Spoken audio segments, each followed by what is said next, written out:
آج کل کا دور پرفتن ہے اور آج کل کی پیر مریدی کے حوالے سے کافی زیادہ کرٹیسزم چلتا رہتا ہے. آپ اس حوالے سے کیا کہتے ہیں؟ کہ ہمارا ایمان جو ہے ہمارے لوگوں کا بہت کمزور ہے، کووں کے ہاتھ میں آ گیا ہے جو کعبوں کا نشان ہے. پیر کا اصل مقصد کیا ہے کہ ہر مسلمان کو پیر کی ضرورت کیوں ہے؟ پیر کا اصل مقصد لوگوں کو اللہ اور اس کے رسول کے ساتھ جوڑنا ہے. آج کل تو پیر جو ہے وہ اللہ کا راستہ نہیں دکھا رہے. پیر جو ہے وہ کہتا ہے کہ میرا راستہ دیکھو، میں آپ ہی اللہ کو جا دوں گا. بات تو آپ نے 100% درست کی ہے. کیا ضروری ہے کہ جو پیر کے آگے سجادہ نشینی ہے وہ اس کی اولاد میں ڈلیور ہونی ہے؟ اولاد جیسی بھی ہو اس قابل ہے یا نہیں ہے، تو جو ان کے بزرگان ہیں انہوں نے اپنی اولاد میں ہی اس چیز کو ڈلیور کرنا ہے. ہمارے جو خلفاء ہیں بہت سارے، ہم یہ نہیں ہے کہ ہم لوگ اس کو اپنے تک رکھتے ہیں.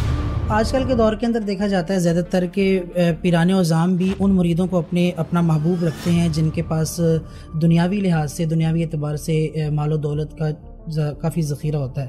آپ اس حوالے سے کس طرح دیکھتے ہیں؟ کیا امیر اور غریب جو مرید ہے اس کے درمیان فرق؟ آج کل اسی طرح سے ہو رہا ہے. ضرورت مند جو ہوتا ہے، غرض مند جو ہوتا ہے، وہ دیوانہ ہوتا ہے. پھر اس کو جو جہاں کچھ نظر آتا ہے پھر وہ وہاں پر پہنچ جاتا ہے. کیا ہر مسلمان کا کسی پیر کے ہاتھ پر بیعت کرنا ضروری ہے؟ کبھی ایسا شخص نہیں آیا، کوئی ایسا انسان نہیں آیا کہ جس نے کہا کہ جی میری دنیا میں رہنمائی فرمائیں، میری آخرت میں بہتری کے لیے میری رہنمائی فرمائیں، مجھے نماز کے بارے میں بتائیں، مجھے قرآن کے بارے میں بتائیں، مجھے دین کے بارے میں بتائیں.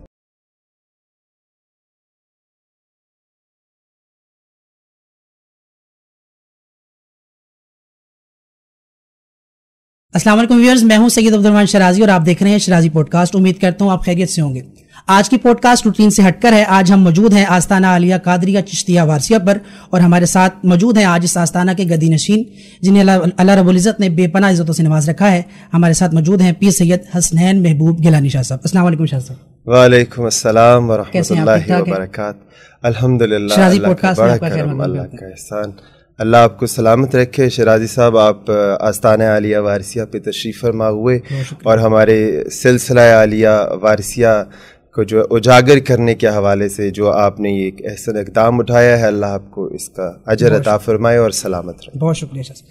آج کی ہماری پوڈ کاسٹ میں آستانہ عالیہ وارثیہ کے حوالے سے گفتگو ہوگی اور ہم اس کے اندر کوشش کریں گے اپنے ویورز تک وہ تمام سوالات کے جوابات پہنچا سکیں جو عوام الناس اپنے ذہن میں رکھتی ہے کہ آستانہ عالیہ وارثیہ کے جد اعلیٰ کون ہیں. اس سے ریلیٹڈ جتنی بھی گفتگو جو آپ کے ذہنوں میں ہے انشاءاللہ ہم قبلہ شاہ صاحب کی زبانی آپ تک پہنچانے کی کوشش کریں گے.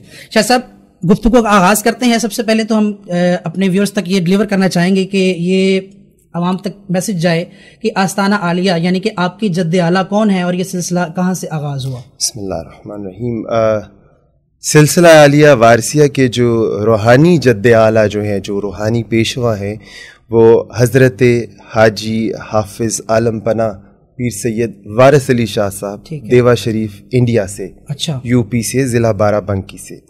وہاں پر ان کا جو ہے وہ مزار اقدس ہے اور جو نسبی اعتبار سے ہے وہ ہمارے فور فادرز سے چلتا ہوا. میرے دادا جان جو ہیں سید حامد حسین شاہ صاحب گیلانی، وہ بھی فقیر تھے اور ساری زندگی جو ہے انہوں نے احرام کی جو ہے حالت میں گزاری اور لکڑی کی جو کھڑامیں ہوتی ہیں ساری زندگی انہوں نے وہی استعمال کی. اور اس کے بعد ان کی جو خوراک تھی وہ بھی تولوں میں اور ماشوں میں تھی. صحیح. اور وہ سلسلہ لے کے چلتے رہے.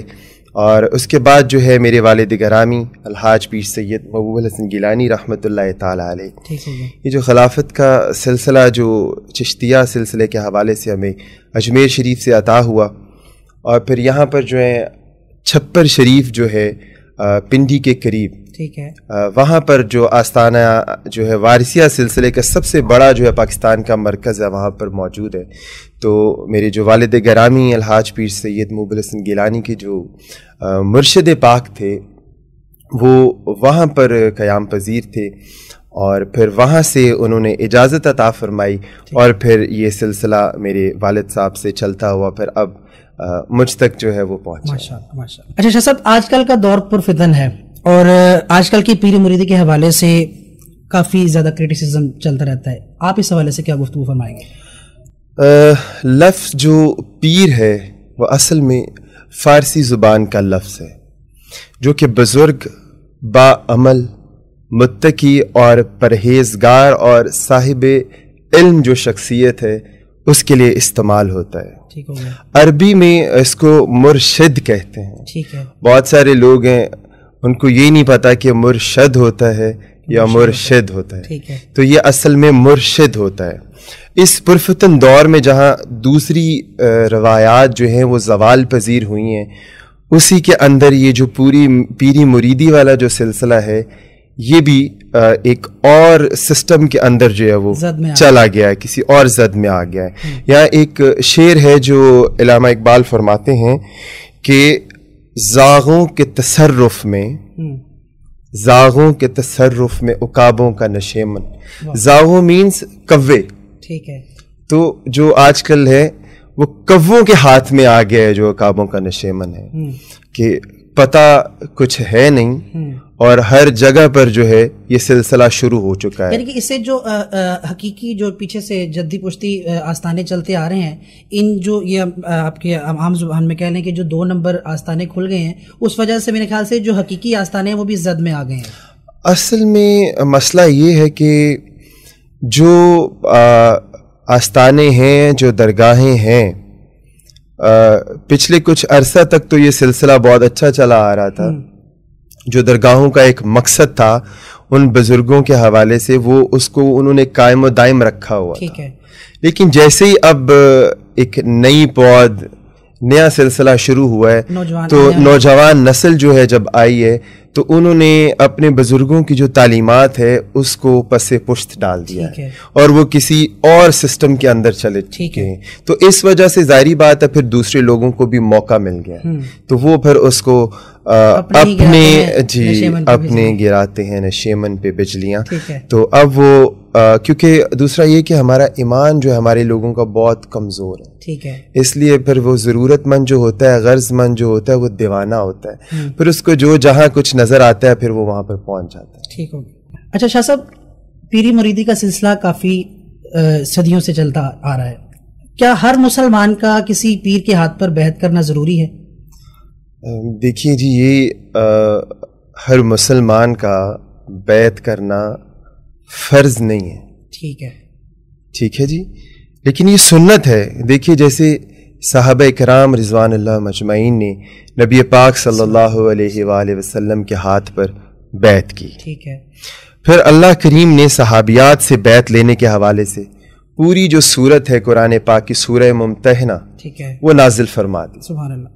پھر جو طریقہ کار تھا نبی پاک صلی اللہ علیہ وآلہ وسلم کا بیعت کے حوالے سے، تو مردوں کو جب آپ بیعت کرتے تھے تو ہاتھ میں ہاتھ لے کر بیعت کرتے. ٹھیک ہے. اور جو صحابیات کے حوالے سے تھا، جو عورتوں کے حوالے سے، وہ آپ ایک کپڑا لیتے تھے، اس کا ایک کونا اپنے ہاتھ میں اور دوسرا کونا اس صحابی عورت کے ہاتھ میں ہوتا تھا. اور پھر ایک اور طریقہ تھا کہ آپ صلی اللہ علیہ وآلہ وسلم ایک برتن کے اندر پانی منگواتے تھے. ٹھیک ہے. اور پھر اس میں اپنے ہاتھ دبو کے نکال لیتے تھے. اور پھر اسی طرح سے جو صحابیات تھیں وہ اپنے ہاتھ اس پیالے میں پانی میں ڈبوتی تھی. یہ ایک بیعت کا سلسلہ اس وقت تھا. تو یہ سنت ہے، فرض جو ہے وہ نہیں ہے. ٹھیک ہو. اچھا شاہ صاحب، آپ نے ارشاد فرمایا کہ بیعت جو ہے وہ سنت ہے، فرض نہیں ہے. یہ تو ایک الگ ٹاپک ہو گیا نا. اصل میں اگر آج کے دور کے حوالے سے دیکھا جائے تو آپ کیا فرمائیں گے کہ پیر کا اصل مقصد کیا ہے، کہ ہر مسلمان کو پیر کی ضرورت کیوں ہے؟ پیر کا اصل مقصد تو میں آپ کو بتاتا ہوں، لیکن جو آج کل چل رہا ہے سلسلہ کہ لوگ آتے ہیں پریشان حال ہیں، بالکل وہ پیر حضرات کے پاس آتے ہیں اور ان کو کوئی آتا ہے کہ جی میرے اولاد نہیں ہے، کوئی آتا ہے کہ جی رزق کی تنگی ہے، کوئی آتا ہے کہ جو بچیوں کی شادیاں نہیں ہو رہی ہیں. یہ تو ایک سیکنڈری معاملات ہیں. یہ پیر کا اصل مقصد یہ نہیں ہے. ٹھیک ہے، دعا کرنا بالکل ہے، دعا کرتے ہیں، ہاں، لیکن مقصد اصل میں یہ نہیں ہے. پیر کا جو اصل مقصد ہے وہ ہدایت و خیر کی طرف اللہ اور اس کے رسول کی جو ذات ہے اور تعلیمات ہے اور جو قرآن سے حاصل کردہ جو نچوڑ ہے نا، وہ آپ تک پہنچانا ہے. ٹھیک ہے. جو پیر کا اصل مقصد لوگوں کو اللہ اور اس کے رسول کے ساتھ جوڑنا ہے اور ان کی جو تعلیمات کی روشنی میں مادی، نفسانی اور تاریکیوں سے مایوس ہونے کے لیے اس کو بچانا ہے. صحیح. اور ایک رحمت کی امید کی طرف جو ہے ان کو روشنی دلانا ہے. یہ اصل مقصد جو ہے وہ پیر کا ہے. اور کیونکہ صوفی کے جو علم قرآن اور مصطفیٰ صلی اللہ علیہ وآلہ وسلم سے جو کشید ہوا ہے وہ یہ ہے کہ گناہ سے نفرت کرو، گناہ گار سے نفرت نہ کرو.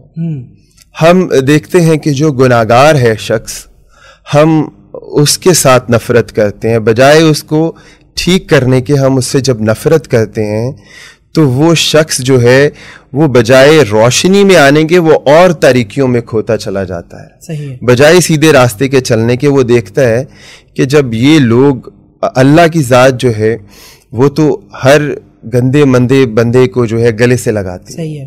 تو جو اللہ کے لوگ ہیں، قریب ہیں، نیک ہیں، اور اگر وہی اس کو گلے سے نہیں لگائیں گے، اس نے جو گناہ کیا ہے اس گناہ سے نفرت کریں، اس گناہ کی عادت جو ہے اس کو ختم کروائیں، نہ کہ اس شخص کے ساتھ نفرت کریں. یعنی ان شارٹ پیر کا کام جو ہے وہ عوام الناس کو، جو اللہ کے بندے ہیں، ان کو راہ ہدایت پر ڈالنا ہے، راہ ہدایت پہ ڈالنا ہے. بالکل ٹھیک ہے. اچھا شاہ صاحب، آپ نے فرمایا کہ پیر کا اصل مقصد جو ہے وہ بندہ خدا کو راہ ہدایت پر گامزن کرنا ہے، لیکن آج کل تو پیر جو ہیں وہ اللہ کا راستہ نہیں دکھا رہے. اگر آپ نارمل لائف کے اندر، روٹین کے اندر دیکھیں جو آج کل سلسلہ چل پڑا ہے، تو اب لو پیر جو ہے وہ کہتا ہے کہ میرا راستہ دیکھو، میں آپ ہی اللہ رب کو پہنچا دوں گا.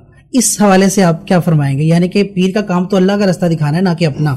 لیکن آج کل جو عوام الناس میں پیری مریدی انٹروڈیوس کرائی جا رہی ہے، اس میں پیر صرف اور صرف اپنی طرف گامزن کرتے ہیں مریدین کو. پہلے تو میں اس کا جواب، جب آپ نے پوچھا کہ پیر کا اصل مقصد کیا ہے، اس کے اندر کچھ حصہ جو ہے وہ میں جواب دے چکا.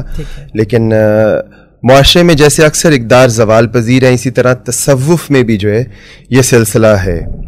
اور دوسرا یہ کہ ہم کیا کر رہے ہیں، اصل میں ہم لوگ یہ کر رہے ہیں کہ پیر جب آپ کہتے ہیں نا اپنا راستہ دکھاتا ہے، اپنا تو راستہ ہے ہی کچھ نہیں. اصل مسئلہ یہ ہے کہ جو اپنا راستہ دکھاتا ہے اس کا مطلب ہے کہ وہ بہت بڑا ہے، اس کی ہستی بہت بڑی ہے. تو اس سلسلے میں آنا تو اپنی ہستی کو ختم کر دینا ہے. پہلے تو اپنی ذات کی نفی کرنی ہے. ٹھیک ہے. جب آپ اپنی ذات کی نفی کریں گے تو پھر اللہ کی ذات دیکھیں آپ کو کیا کیا کچھ عطا فرماتی ہے. تو ہم لوگ جو ہیں وہ کیا کرتے ہیں کہ ہم لوگ دعوت دیتے ہیں لوگوں کو. آستانوں پر بہت سارے لوگ ہر قسم کے مسئلے مسائل لے کے آتے ہیں، لیکن کبھی ایسا شخص نہیں آیا، کوئی ایسا انسان نہیں آیا کہ جس نے کہا کہ جی میری دنیا میں رہنمائی فرمائیں، میری آخرت میں بہتری کے لیے میری رہنمائی فرمائیں، مجھے نماز کے بارے میں بتائیں، مجھے قرآن کے بارے میں بتائیں، مجھے دین کے بارے میں بتائیں. یعنی سائل کوئی ایسا نہیں آیا جس کی طلب ہو. ہاں، ایسا آیا نہیں ہے. اس میں پہلی بات تو یہ ہے کہ والدین کی جو تربیت ہے وہ بڑی ضروری ہے. جب انہیں گھر سے یہ سلسلہ ملے گا تو تب بھی وہ آگے جا کے کسی کے ساتھ لنکڈ ہوں گے. تو ہم لوگوں کو دعوت دیتے ہیں کہ آئیے سلسلہ وارثیہ میں اٹیچ ہوئیے، اور ہم اللہ اور اس کے رسول کی جو بتائی ہوئی تعلیمات ہیں وہ آپ کو بتائیں گے، اس پر عمل کیجئے، وہ بھی قرآن اور حدیث کی روشنی میں. تو جو ساتھ جڑے گا انشاءاللہ تعالیٰ وہ یہاں پر بھی کامیاب ہوگا اور انشاءاللہ آگے بھی جو ہے وہ فلاح پائے گا. اچھا شاہ صاحب، پیری مریدی کی اور گفتگو ہماری جاری ہے. آج کل پیر جو ہے وہ اپنا راستہ دکھا رہے ہیں، آپ نے ارشاد فرمایا، اس کے حوالے سے مدلل گفتگو رہی. لیکن آج کل زیادہ تر آستانوں پر یہ دیکھا جاتا ہے کہ جو سٹارٹنگ آستانے کا جہاں سے جد اعلیٰ سٹارٹ ہوئے ہیں، جو آج تک کی پش چلتی آ رہی ہے وہ اسی پش سے چلتی آ رہی ہے، ان کی جو گدی چلتی آ رہی ہے. اس کا وجہ، اس کی مقصد کیا ہے کہ کیا ضروری ہے کہ جو پیر کے آگے سجادہ نشینی ہے وہ اس کی اولاد میں ڈلیور ہونی ہے؟ اس کے لیے کیا مطلب کہ ریکوائرمنٹس ہوتی ہیں؟ کیا دیکھ کر گدی نشینی سونپی جاتی ہے؟ اولاد جیسی بھی ہو، اس قابل ہے یا نہیں ہے؟ تو جو ان کے بزرگان ہیں انہوں نے اپنی اولاد میں ہی اس چیز کو ڈلیور کرنا ہے، یا کوئی بھی سجادہ نشینی اختیار کر سکتا ہے؟ بات یہ ہے کہ اس میں ضروری نہیں ہے کہ پیر کی اولاد جو ہے وہ پیر ہی ہو. ٹھیک ہے. اور سجادہ نشینی جو ہے وہ اسی تک جو ہے وہ منتقل ہو. اگر کوئی اور اس چیز کے اہل ہے ان بزرگوں کی نظر میں، ٹھیک ہے، ایک تو نظر میں ہوا، اور دوسرا یہ کہ اللہ اور اس کے رسول کے قریب بھی ہو وہ. ٹھیک ہے. اگر اس چیز کے اوپر پیرامیٹرز ان کے کیے جائیں تو بالکل ان کو منتقل ہونی چاہیے. لیکن اگر جو ہے پیر کی اولاد جو ہے وہ قابل ہو, اطاعت گزار ہو, صاحب ہدایت ہو, اور علم اور تقوی کی بنیاد وہ اتنے ہوں تو اس میں کوئی حرج نہیں ہے کہ اس منصب کے اہل ہوں. ہاں, اگر اس منصب کے اہل ہوں تو پھر ڈیفینیٹلی جو ہے وہ اسی کو جو ہے وہ منتقل ہونی چاہیے. اور یہ جو روش ہے یہ غلط انداز میں غلط لوگوں جو پریزنٹ ہے وہ غلط کی جا رہی ہے نا. اور یہ اس لیے ہے کہ بہت سارے لوگ انہی کے سرکل کے اندر حاسد ہوتے ہیں, وہ ان باتوں کو غلط طریقوں سے لوگوں کو جو ہے وہ مینیپولیٹ کر کے جو ہے پہنچاتے ہیں. تو اس میں یہ نہیں ہے کہ ایسا ہمارے جو خلفاء ہیں بہت سارے, ہم یہ نہیں ہے کہ ہم لوگ اس کو اپنے تک رکھتے ہیں.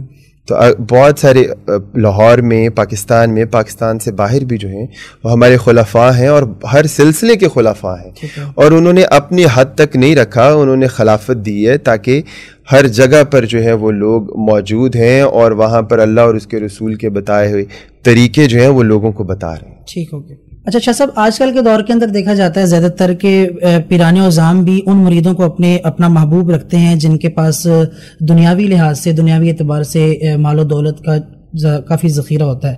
آپ اس حوالے سے کس طرح دیکھتے ہیں, کیا امیر اور غریب جو مرید ہے اس کے درمیان فرق کرنا چاہیے, یا آپ کے آستانے کی کیا روش ہے؟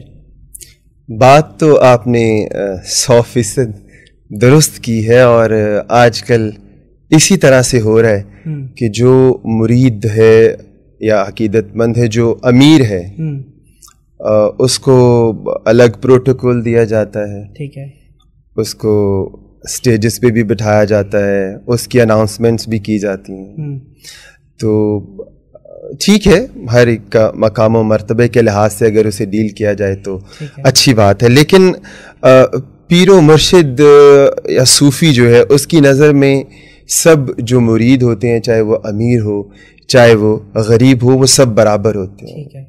نہ کسی امیر شخص کے بس میں ہے کہ وہ امیر بنے, اور نہ ہی کسی غریب شخص کے بس میں ہے کہ وہ غریب بنے. یہ اللہ کی عطا کردہ چیزیں ہیں. تو لہٰذا جو پیر ہے وہ امیر یا غریب کا فرق دیکھے گا تو وہ خود دنیا کا آفت زدہ ایک شخص ہے. ٹھیک ہے نا, اس کا جی وہ خود اس چیز کو چاہتا ہے, وہ اپنے لیے دیکھ رہا ہے کہ جی جو امیر مرید ہے مجھے اس سے کیا فائدہ ہوگا, وہ اللہ اور اس کے رسول کے لیے کام نہیں کر رہا, خود پیر سے فائدہ لینے کے لیے آیا ہے. ہاں, اصل بات بھی یہ ہے. لیکن بس یہی سلسلہ ہے نا کہ جب انسان کے اندر لالچ ہوتا ہے تو پھر اس کو صرف یہی چیز نظر آتی ہے, جو اللہ اور اس کے رسول کے بتائے ہوئے طریقے ہیں وہ اس کو جو ہے وہ نظر نہیں آتے ہیں. تو ایسے شخص کو جو ہے وہ مسند تصوف پہ بیٹھنے کا بالکل بھی جو ہے وہ حق نہیں ہے. اور البتہ جو مرشد ہے اس کو وہ پسند ہوتا ہے جو جتنا سبق اور ہدایت کا جو ہے وہ عامل اور اخلاق کا جو پیکر ہوتا ہے, جو اسوہ رسول کے اوپر عمل کرتا ہے, اللہ کی بتائی ہوئی تعلیمات پہ عمل کرتا ہے, وہ اس کو جو ہے تو وہ قابل قبول, جی وہ قابل قبول ہے, اللہ کے نزدیک زیادہ گزیدہ ہے یا متقی پرہیزگار ہے, وہ اللہ کے اتنا ہی قریب ہے. ہاں, تو وہ پیر کے بھی اتنا قریب ہو, اس میں کوئی مطلب اس میں کوئی مذائقہ نہیں ہے, بالکل ہونا بھی ایسے چاہیے. اچھا شاہ صاحب, سجادہ نشینی کا انتخاب کس بنیاد پر کیا جاتا ہے؟ سجادہ نشینی کا جو انتخاب ہے اس کا جو میرٹ ہے وہ تقوی شعاری, صالحیت اور علم با عمل ہونا ضروری ہے. اس کے اوپر جو ہے وہ انتخاب ہونا چاہیے, اور جس میں جتنا رنگ نسبت مصطفیٰ صلی اللہ علیہ وآلہ وسلم ہو, جتنی عاجزی ہو, جتنی وہ خدمت خلق کرتا ہو, اس کا جذبہ جو ہے وہ دیکھنے کے قابل ہو, دیدنی ہو, اور مولا کا طالب ہو, اور اس کے حبیب پہ جو ہے وہ فریفتہ ہو, وہ جو ہے سجادہ نشینی کا اہل ہونا چاہیے. آپ کو خلافت کن سے ملی؟ جیسے میں نے پہلے بتایا کہ ہمارا جو روحانیت کے حوالے سے جو سلسلہ ہے وہ آستانہ عالیہ وارثیہ چھپر شریف سے ہے. تو وہاں حضرت فقیر اکمل شاہ صاحب وارثی رحمۃ اللہ تعالی علیہ نے وہاں پہ آ کے ڈیرا لگایا, اور اس کے بعد پھر وہ منتقل ہوتا ہوا حضرت فقیر عزت شاہ صاحب وارثی رحمۃ اللہ تعالیٰ علیہ ان تک پہنچا، اور اس کے بعد جو میرے پیر و مرشد سے فقیر احمد شاہ صاحب وارثی رحمۃ اللہ تعالیٰ علیہ۔ اچھا، آپ اپنے والد صاحب کے بیعت نہیں ہیں؟ جی، والد صاحب کے بیعت نہیں تھا، کیونکہ اچانک سے ہی اللہ کا حکم ہوا، ٹھیک ہے، اور وہ اس دنیا فانی سے کوچ کر کے اپنے اصل مقام پر پہنچ گئے۔ اچھا، میں اس وقت اسٹڈی کر رہا تھا، میں پڑھ رہا تھا اس وقت، اور بالکل بھی اس چیز کا علم نہیں تھا کہ رات کو والد صاحب جو ہیں وہ میلاد شریف سے واپس تشریف لائے اور صبح نماز پڑھی اور کچھ دیر کے لیے لیٹے، لیکن پھر اللہ کی طرف سے بلاوا آ گیا اور وہ اپنے اصل مقام پر پہنچ گئے۔ وہ والد صاحب کے مرشد خانے سے ہیں؟ جی، وہ میرے والد صاحب کے پیر بھائی بھی تھے۔ جی ٹھیک ہے، تو کیونکہ اس وقت گدی پر وہ تھے، تو پھر وہاں سے مجھے یہ عنایت ہوا سلسلہ، اور پھر جو ہے وہ اس کو لے کے جو ہے وہ میں آپ چل رہا ہوں۔ ٹھیک ہے۔ اچھا شاہ صاحب، آج کل پیری مریدی کو میں نے جیسے اسٹارٹ پہ عرض کیا کہ ایک کاروبار سمجھا جاتا ہے، حالانکہ آپ خود ایک ماشاءاللہ بزنس مین ہیں، آپ ایک ٹریول ایجنسی کو رن کر رہے ہیں، اس کے بعد آپ ایک مختلف بزنس کے اندر آپ کے ساتھ معاملات ہیں، تو اس چیز کو کیسے دیکھتے ہیں آپ جب کرٹیسزم ہوتا ہے اور اس معاملات کو ساتھ ساتھ لے کے چلنا، اس حوالے سے کیا گفتگو فرمائیں گے؟ جو رزق حلال ہے آج کے دور میں وہ کمانا ایک جہاد ہے، اور رزق حلال جو ہے اس کے لیے جد و جہد کرنا یہ انبیاء کی سنت ہے۔ ٹھیک ہے، نبی پاک صلی اللہ علیہ وآلہ وسلم بھی جو ہیں وہ خود بھی رزق حلال کے لیے محنت فرماتے تھے۔ سیدنا صدیق اکبر رضی اللہ تعالیٰ عنہ تاجر تھے، ٹھیک ہے، حضرت عمر فاروق رضی اللہ تعالیٰ عنہ تاجر تھے، ٹھیک ہے، اور حضرت مولا علی مشکل کشا شیر خدا رضی اللہ تعالیٰ عنہ وہ کنواں کھودتے تھے، کنواں کھودنے کے انجینئر تھے، وہ انجینئر تھے اس وقت کے۔ تو لہٰذا جو تجارت کرنا یا کام کرنا جو ہے وہ سنت انبیاء ہے، سنت مصطفیٰ ہے اور سنت صحابہ ہے، اور جو لوگ آج کل پیری مریدے کو کاروبار بنا کر بیٹھے ہوئے ہیں ان پر صرف افسوس ہی کیا جا سکتا ہے۔ ٹھیک ہو گیا۔ اچھا، دیکھنے میں شاید بہت آسان لگتا ہے کہ پیری مریدی آستانہ چل رہا ہے، مریدین آ رہے ہیں، اور عوام کے سامنے تو یہ چیز عام رائج ہے نا یہ بات کہ پیر جو ہے وہ بہت عیش و عشرت کی زندگی گزار رہا ہے۔ آپ اپنے کاروبار رن کر رہے ہیں، اس کے ساتھ آستانے کو لے کے چل رہے ہیں، جس طرح آپ نے اپنا ٹف شیڈول بتایا ہے، کیسے مینیج کرتے ہیں اس چیز کو آپ؟ دیکھنے میں لگتا ہے بڑے عیش ہیں، ٹھاٹ بھاٹ ہیں، شان و شوکت ہے، الحمدللہ یہ اللہ کی ذات نے عطا فرمایا، بے شک کسی شخص نے یہ چیز نہیں دی، نہ ہی کوئی کسی کو کچھ دے سکتا۔ ٹھیک ہے، عزت دینے والی ذات اللہ کی ہے، بے شک، ذلت دینے والی ذات اللہ کی بے ہے۔ شک۔ تو دیکھنے میں لوگوں کو لگتا ہے کہ جی بہت آسان ہے، لیکن اصل میں یہ بہت مشکل چیز ہے۔ اگر عام لوگ جو ہیں، جو عوام الناس ہے، اگر وہ کچھ غلط کام کرتے ہیں یا کہیں ان سے غلطی ہوتی ہے تو ان کی اتنی سزا نہیں ملے گی جتنی جو ہے اس مسند کے اوپر بیٹھے ہوئے لوگوں کو ملتی ہے۔ ان کو پتہ ہوتا ہے کہ یہ چیز غلط ہے اور یہ چیز جو ہے درست ہے، اگر اس کے باوجود وہ کوئی غلط چیز جو ہے اس کو کرتے ہیں تو ان کو ڈبل سزا ملے گی۔ اور یہ کانٹوں کی سیج ہے، یہ پھولوں کا تخت نہیں ہے، اور جو وقت جو دینا ہوتا ہے اس کے لیے ہماری اپنی جو پرسنل لائف ہے، زندگی جو ہے وہ ختم ہو چکی ہوتی ہے۔ ٹھیک ہے، نہ بچوں کو وقت دے سکتے ہیں، نہ اہل و عیال کو، نہ گھر میں، نہ کہیں جا آ سکتے ہیں۔ کیوں؟ کیونکہ ہم نے اپنی جو زندگی ہے وہ خلق خدا کی خدمت کے لیے جو ہے وہ وقف کر دی ہوتی ہے۔ اچھا شاہ صاحب، ختم نبوت کا معاملہ ہو، شان سیدنا صدیق اکبر کانفرنس کا معاملہ ہو، اور سیدہ پاک کی ناموس کا معاملہ ہو، آپ کا آستانہ صف اول کے آستانوں میں نظر آتا ہے۔ اس کی وجہ آپ کا جو بیک گراؤنڈ ہے وہ ہے، پرورش ہے، یا آج کل کچھ آستانے سستی شہرت حاصل کرنے کے لیے بھی ان محافل کا انعقاد کرتے ہیں، کیونکہ رافضیت، ناسبیت یہ تو بہت عام ہو چکی ہے نا، مطلب کسی نے بھی اپنے ہاتھ میں سرٹیفکیٹ لے لی ہے کہ کسی کو بھی رافضیت کا ٹیگ دے دے، کسی کو ناسبیت کا ٹیگ دے دے یا خارجیت کا ٹیگ دے دے۔ لیکن آپ کا آستانہ چاہے وہ ناموس سیدہ پاک ہو، چاہے ناموس سیدنا صدیق اکبر ہو، یا ختم نبوت کا معاملہ ہو، آپ نے حال ہی میں ختم نبوت کی کانفرنس بھی انعقاد کیا، یا جتنے بھی گزشتہ گزشتہ دور گزرا ہے اس کے اندر آپ کی یہ تمام کارکردگیاں عوام الناس کے سامنے ہیں. اس کا بیک گراؤنڈ بتائیں گے کہ یا یہ اس کا جو ہسٹری ہے یہ والد صاحب سے منتقل ہوا یا اس کے بعد کس طرح آپ اس طرف اس چیز کو لے کر چل رہے ہیں؟ ختم نبوت صلی اللہ علیہ وآلہ وسلم یہ تو ہر مسلمان کے اوپر جو ہے وہ فرض ہے کہ سرکار کی ناموس کے اوپر پہرا دے. بے شک. اور اس شخص کا ایمان تب تک مکمل نہیں ہوتا جب تک ہر چیز سے بڑھ کے اپنی جان سے، مال سے، اولاد سے، ہر چیز سے بڑھ کے نبی پاک صلی اللہ علیہ وآلہ وسلم سے محبت نہ کرے. اور پھر چاہے سیدہ کائنات سلام اللہ علیہ کے حوالے سے یا پھر سیدنا صدیق اکبر رضی اللہ تعالیٰ عنہ کے حوالے سے کوئی بھی مسئلہ ہو، معاملات ہوں، کانفرنسز ہو، تو جب سید گھر والے ہوں، جب گھر والے سید ہوں اور جب ان کے اجداد کے اوپر کوئی ایسے معاملات ہوں تو پھر اگر سید نہیں بولے گا تو پھر کون بولے گا؟ اور الحمدللہ یہ ہماری گٹھی میں شامل ہے. یہ جب بچپن سے لے کے اب تک، جیسے میرے والد گرامی رحمۃ اللہ تعالیٰ علیہ، انہوں نے گلی گلی، کریا کریا، نگر نگر محفل میلاد مصطفیٰ کا انعقاد کیا. اور پھر ہم چھوٹے ہوتے دیکھتے دیکھتے بڑے ہو گئے کہ والد گرامی جو ہیں وہ اتنے عاشق رسول تھے کہ انہوں نے بھی نہ دن دیکھا نہ رات دیکھی، ہر وقت اللہ اور اس کے رسول کے ذکر میں مشغول رہے اور لوگوں کو بھی اس طرف جو ہے وہ راغب کرتے رہے.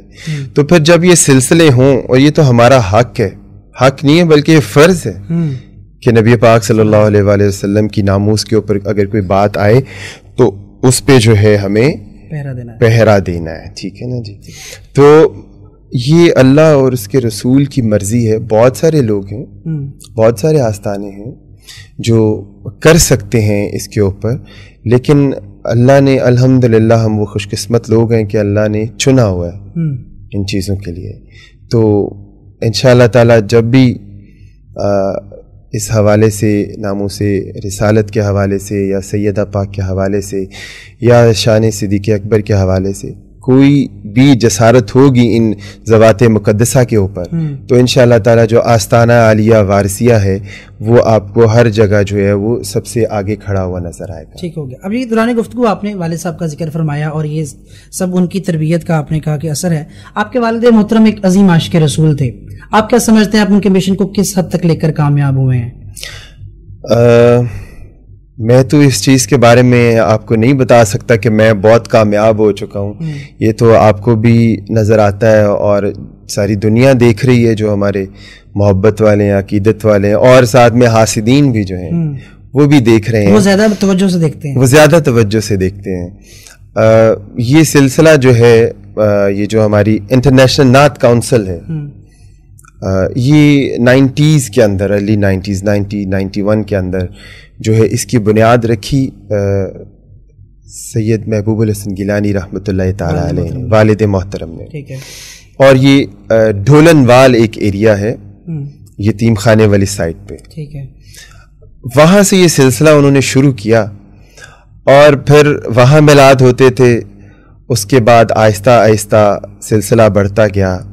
پھر گلشن راوی میں جو مون مارکیٹ ہے وہاں پہ شادی ہالز تھے، وہاں پہ سلسلہ شروع ہوا. اس کے بعد پھر آپ نے دیکھا کہ قذافی اسٹیڈیم میں، فٹ بال اسٹیڈیم تک وہ سلسلے پہنچے، اور پھر دیار غیر میں بھی انہوں نے جا کے جو ہے وہ تبلیغ کی اور اللہ اور اس کے رسول کا ذکر جو ہے وہ عام کیا. اور پھر ان کے پردہ فرمانے کے بعد مجھ ناچیز کو جو ہے یہ ڈیوٹی ملی، ذمہ داری ملی، اور میں اس سلسلے کو لے کے دن رات جو ہے وہ محنت کر رہا ہوں. اور جو انہوں نے ایک پودا لگایا تھا وہ آج ایک تناور درخت بن چکا ہے جس کی شاخیں جو ہیں وہ پوری دنیا میں پھیل چکی ہیں. جس طرح آپ نے فرمایا کہ پوری دنیا میں پھیل چکی ہیں، آپ والد صاحب نے یہ پودا لگایا ہے. انٹرنیشنل نعت ایسوسی ایشن آپ نے فرمایا کہ انٹرنیشنل نعت کونسل، یہ اس کا انعقاد 90s میں ہوا، والد صاحب نے کیا. اب یہ کن کن ممالک میں اس وقت جو ہے اس کی جو شاخیں پھیل چکی ہیں اور وہ کیا کام کر رہی ہیں، یا آپ اس مشن کو لے کے کس طرح چل رہے ہیں؟ ہم لوگوں نے اس کو UK میں، جیسے انگلینڈ ہے اس میں رجسٹرڈ کرایا ہے، اور اس کے بعد اسکاٹ لینڈ میں رجسٹرڈ کرایا ہے. اس کے بعد ہم نے یورپ میں وہاں بھی اپنی انٹرنیشنل نعت کونسل جو ہے وہ رجسٹرڈ کرائی ہے.